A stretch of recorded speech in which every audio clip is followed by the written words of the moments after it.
बाबूजी कह रहे थे कि रणवीर और अक्कू का लिवर मैच हो गया है।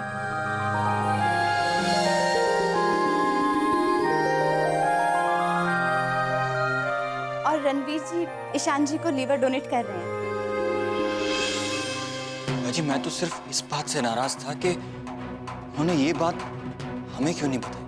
वो इसलिए क्योंकि वो नहीं चाहते थे कि तुम्हें, अक्कू को, वीर जी को, प्रजाई जी को तकलीफ हो।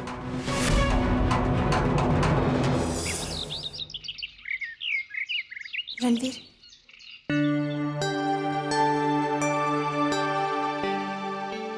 सिमरन,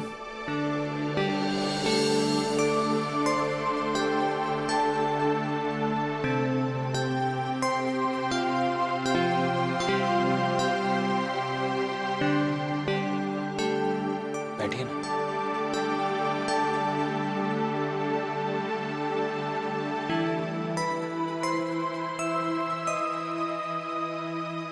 सॉरी सिमरन, किस बात के लिए? मैंने आपको गलत समझा और न जाने क्या क्या भूल गया। नहीं रणवीर, आपने सही तो कहा, उसमें गलत ही क्या था। और इसमें सॉरी बोलने की क्या जरूरत है आपको? नहीं सिमरन, मैं जानता हूं कि जो गलती मैंने की है उसकी भरपाई सॉरी कहकर नहीं हो सकती, और फिर भी अपने मन को तसल्ली देने के लिए कह रहा हूं। इसकी कोई जरूरत नहीं है रणवीर, बल्कि आपकी बातें सुनने के बाद मुझे खुद ये एहसास हुआ कि मैं गलत थी। मुझे आपसे और आपके घर वालों से ये बात छुपानी नहीं चाहिए थी।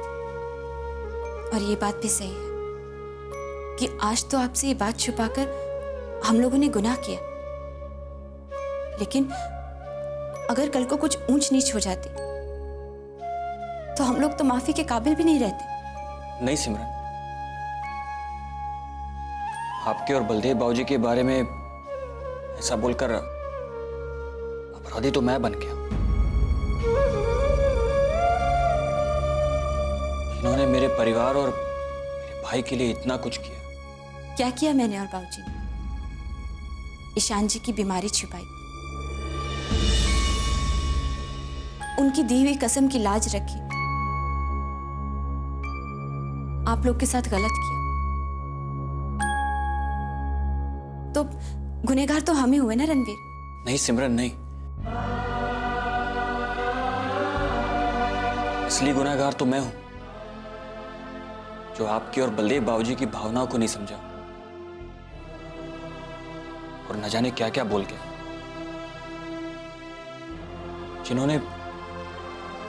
जिन्होंने मेरे भाई के लिए इतना कुछ किया,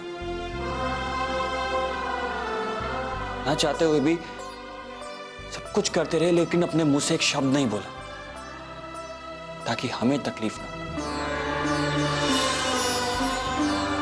जो जिम्मेदारियां हमारी थी उन्हें आप लोग हंसकर निभाते रहे।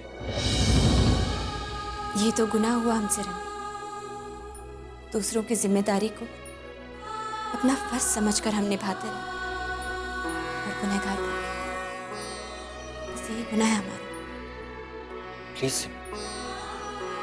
मुझे और शर्मिंदा मत कीजिए। मैं आपको क्यों शर्मिंदा करूंगी रणवीर? बल्कि मैं तो आपकी बातों में सहमति जता रही।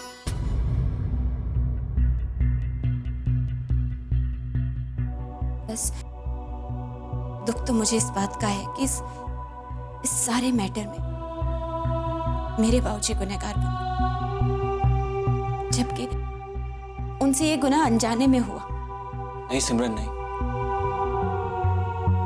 उस देवता जैसे इंसान पर गुनहगार का जो लेबल लगा है, उसका असली अपराधी तो मैं हूं, और उसके लिए मैं अपने आप को कभी माफ नहीं करूंगा। जानता हूं कि मेरी उन बातों ने उनकी कुर्बानी और अपनापन को छोटा कर दिया। नहीं रणवीर, ये तो किस्मत की बात है। एक इंसान किसी के लिए सब कुछ निछावर कर देता है, लेकिन अगर उसकी किस्मत में गुनहगार बनना लिखा है तो उसे कौन टाल सकता है?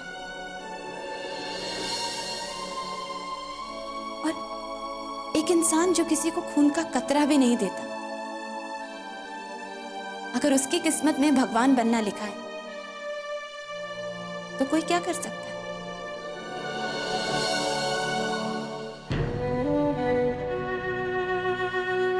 मेरे बाबूजी की किस्मत में गुनहगार बनना लिखा था, सो वो बन गए।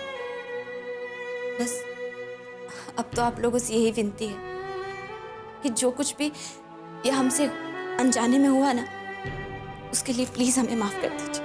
प्लीज सिमरन, आप या बलदेव बाबूजी गुनाहगार नहीं है। माफी तो आपको मुझे देनी चाहिए।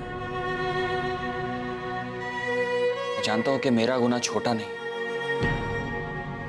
पर फिर भी मैं आपसे कह रहा हूं, हो सके तो मुझे माफ कर दीजिए।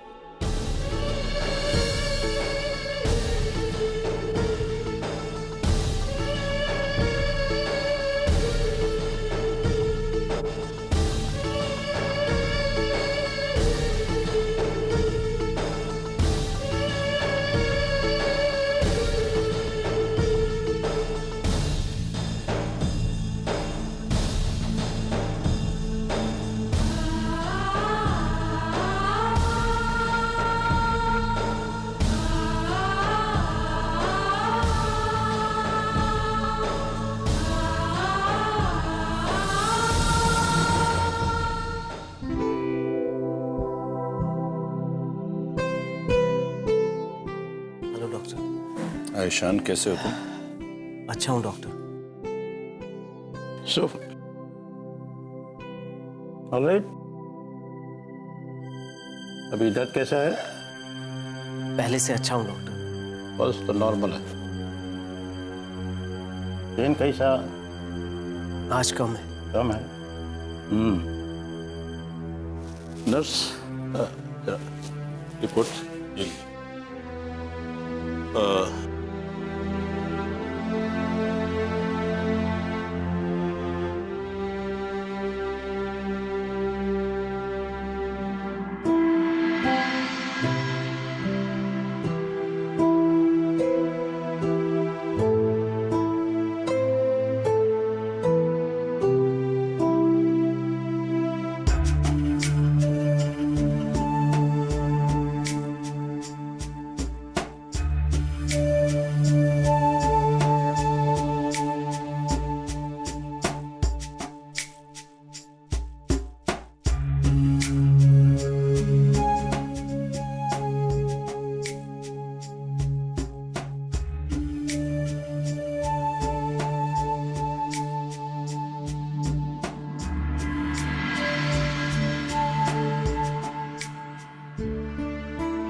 सो यंग मैन, होपफुली 2-3 दिन में हम ऑपरेशन करेंगे।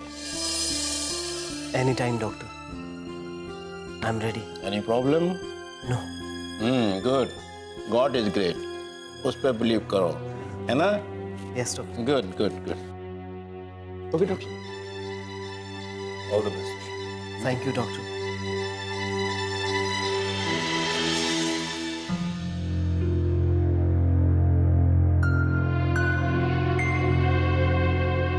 डॉक्टर, अरे वीरेंद्र, मैं आप ही के पास आ रहा था। डॉक्टर, मैं वो पूछना चाह रहा था कि वो ऑपरेशन की क्या तैयारी की है? कोई डेट फिक्स हुई? हाँ, समझो सारी तैयारियां हो ही गई हैं। अगर सब कुछ ठीक रहा तो परसों ऑपरेशन कर देंगे। मेरी सब डॉक्टर से भी बातचीत हो चुकी है।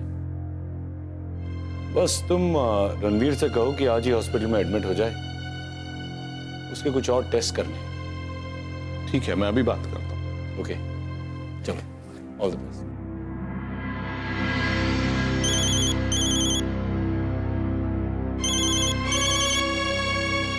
जी बाबूजी।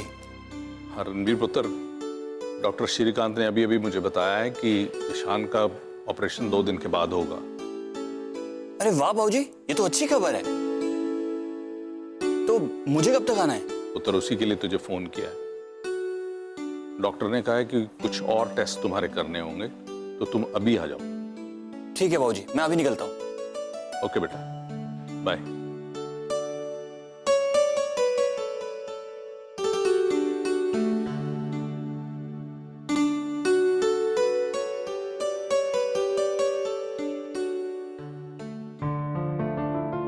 सिमरन,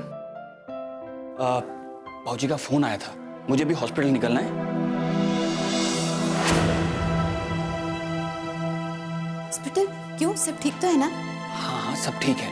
एक्चुअली डॉक्टर ने कहा है कि वो कल ही ऑपरेशन करेंगे, तो उसके लिए मुझे आज हॉस्पिटल जाकर एडमिट होना पड़ेगा। मैं एक काम करता हूँ, मम्मा को बताकर फिर मैं निकलता हूँ, ठीक है?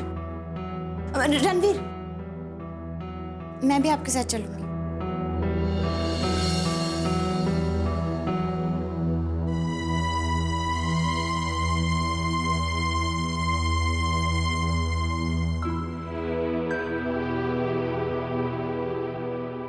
लेकिन आप इस वक्त वहां जाकर क्या करेंगी? और वैसे भी फिर मुझे तो वहां जाकर एडमिट होना है, फिर आपको अकेले आना पड़ेगा यहाँ। क्यों? आप वहां रहोगे तो मैं वापस क्यों आऊंगी? मैं भी वहीं रहूंगी आपके पास। अरे बाबा, ऐसा कुछ भी नहीं है, मुझे अभी किसी की कोई जरूरत नहीं है वहां पर। और वैसे भी मुझे तो बस एडमिट होना है। देखो, जैसे रोज घर पर सोता हूँ वैसे ही आज वहां सो जाऊंगा। और कल तो आप लोग आ ही रहे हो ना। क्यों? अगर मैं आपके साथ जाऊंगी तो कोई प्रॉब्लम हो जाएगी क्या? कोई प्रॉब्लम नहीं है, लेकिन मैंने बड़ी मुश्किल से मम्मा और मामी जी को यहाँ रोक कर रखा है। अगर आप चलोगी ना तो वो लोग भी जिद करेंगे जाने के। वहां पर इतने सारे लोग जाएंगे तो ठीक नहीं है। आप समझ रही हो ना? हाँ, मैं समझ रही हूँ, लेकिन मम्मी जी को मैं समझा लूंगी। पर मैं आपके साथ ही जाऊंगी बस। वैसे भी मैं यहाँ रहकर क्या करूंगी? वहां कम से कम आपका ख्याल तो रखूंगी। अरे बाबा, मैं कोई बीमार थोड़ी ना हूं। और वहां पर ईशान भैया के लिए तो बलदेव बाबूजी और बाबूजी भी हैं। आप एक काम करो, आप अभी आराम करो और कल आ जाना, ठीक है? मैंने कहा ना आपसे कि मैं आपके साथ चलूंगी, तो बस चलूंगी। और मम्मी जी से परमिशन मैं खुद ले लूंगी। ओके बाबा, चलिए।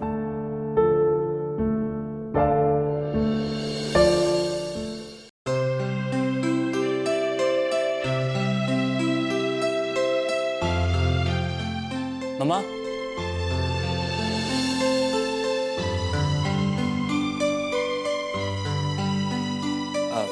मम्मा मैं हॉस्पिटल जा रहा हूँ। बाबूजी का फोन आया था, डॉक्टर्स का कहना है कि वो कल ही ऑपरेशन करेंगे, तो मुझे आज ही जाकर एडमिट होना पड़ेगा।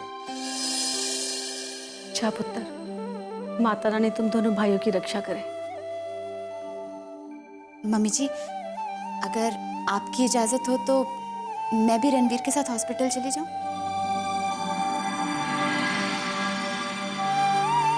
पर पुत्र, तू वहां क्या करेगी? शाम को चली जाना खाना लेके, हम भी चलेंगे ना साथ में। मैं अपने ईशान पुत्र से भी मिल लूंगी।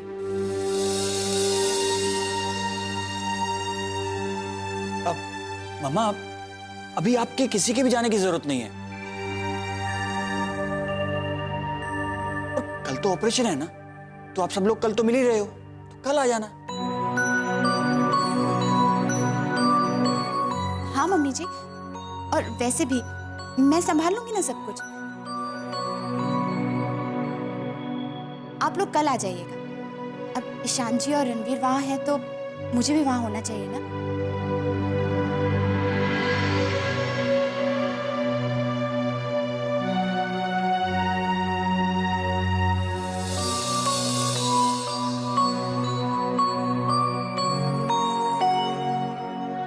ठीक है पुत्र, हम सब हैं ना घर पे, तू चली जा रणवीर के साथ। थैंक यू मम्मी जी। अच्छा मम्मा, चलता हूँ। अरे जी तेरा पुत्र।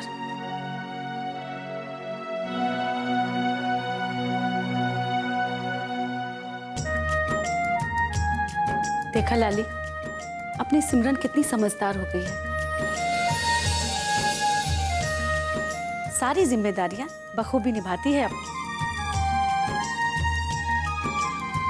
बस तू ये समझ ले, मेरे कंधे का आधा बोझ कम हो गया इसके आने से। सही कह रहे हैं आप विजय जी।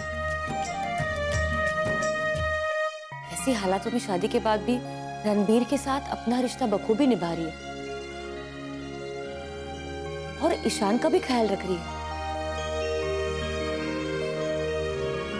बलदेव भाई साहब ने और हरजीत परजाई ने बहुत ही अच्छे संस्कार दिए हैं सिमरन को, वरना आज के जमाने में ऐसी संस्कारी बहू मिलती कहाँ है। हाँ परजाई जी, मैं बहुत भाग्यशाली हूँ, सिमरन जैसी बहू मिली है मुझे। मैं तो हमेशा जैसे मेरी अक्कू है वैसे ही मैं सिमरन को अपनी बेटी मानती हूँ। वैसे देखा जाए परजाई जी तो बहू बेटी की तरह ही तो होती है और उसे बेटी बनाकर ही घर लाना चाहिए, जैसे आपने और वीर जी ने किया। ऐसा करके हम अपनी बेटी का भविष्य संवारते हैं, ताकि जब वो ससुराल जाए ना तो उसके ससुराल वाले उसे बेटी बना के रखें। हाँ लाली, अगर ऐसा ही चलता रहा तो बेटी और बहू का फर्क ही मिट जाएगा और जब भी माँ बाप अपनी बेटी को ससुराल विदा करेंगे उनकी चिंता ही खत्म हो जाएगी। उन्हें लगेगा उनकी बेटी एक घर से दूसरे घर जा रही है। बिल्कुल सही कह रहे हैं आप। हाँ सुखी, अब दुनिया वालों को अपनी सोच बदलने की जरूरत है और अब वो समय आ गया है और जिसकी शुरुआत तुमने और वीरेंद्र भाई साहब ने कर दी है।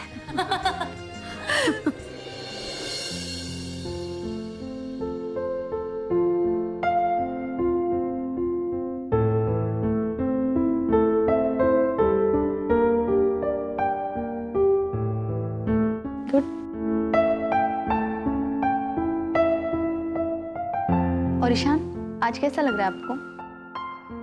ठीक ही है, बस बहुत जल्द ठीक हो जाओगे। होपफुली।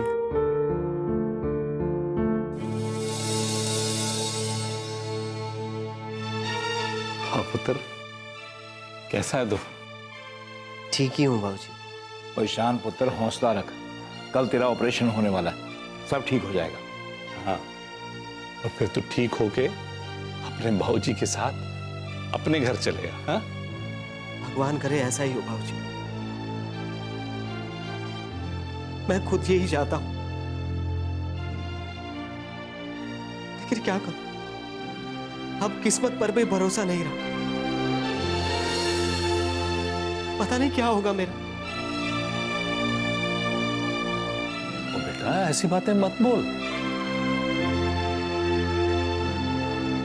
तो मेरा वो बेटा है जो अपनी किस्मत तक को बदल सकता है, लेकिन ऐसी बातें बोल के तू मेरे भरोसे को तोड़ रहा है। नहीं बाबूजी, मर जाऊंगा लेकिन आपका भरोसा मैं टूटने नहीं दूंगा। लेकिन क्या करूं बाबूजी, किस्मत ने कई बार मेरे साथ दगा किया है।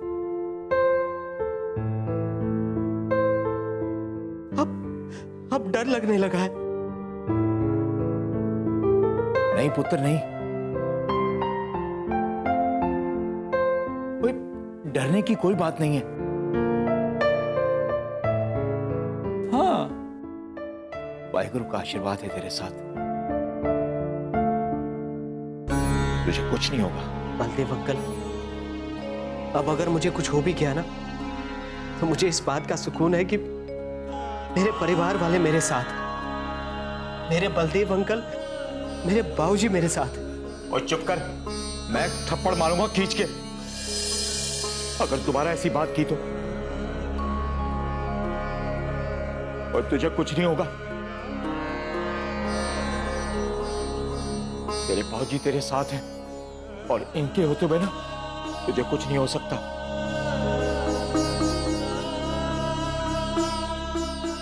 और तुझे पता नहीं, ये बहुत जिद्दी हैं, तुझे अपने साथ घर लेकर ही जाएंगे।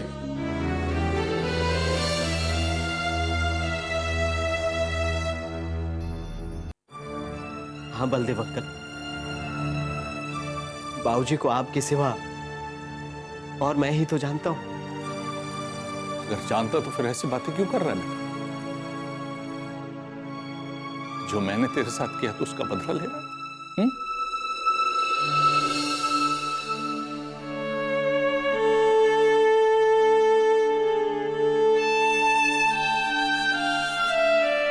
ले ले, बदला ले ले बेटा, पर ऐसी बातें मत कर, ऐसी बातें मत कर बेटा।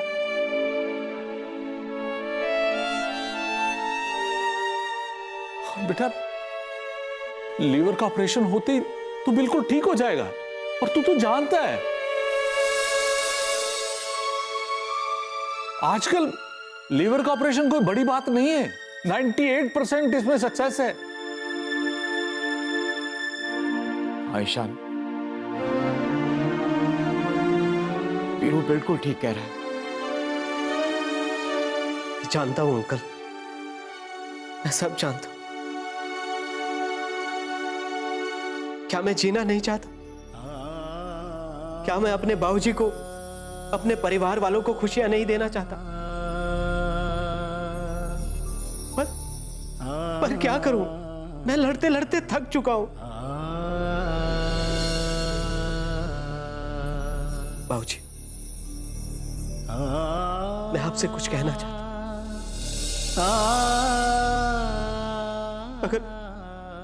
अगर मुझे कुछ हो जाता है तो हर जन्म में आप मुझे ही अपना बेटा बनाना। बेटा, ऐसी बातें मत बोल बेटा, तेरे मुंह से ऐसी बातें अच्छी नहीं लगती। ओए पुत्र, तू तो मेरा इतना हौसले वाला बेटा है, तू ही हौसला छोड़ देगा तो कैसे होगा? अपने बाबूजी की दी हुई शिक्षा और हिम्मत का इस तरह मजाक उड़ाएगा तू? हाँ? बलदेव, इसको समझा दे, वरना मैं इससे नाराज हो जाऊंगा।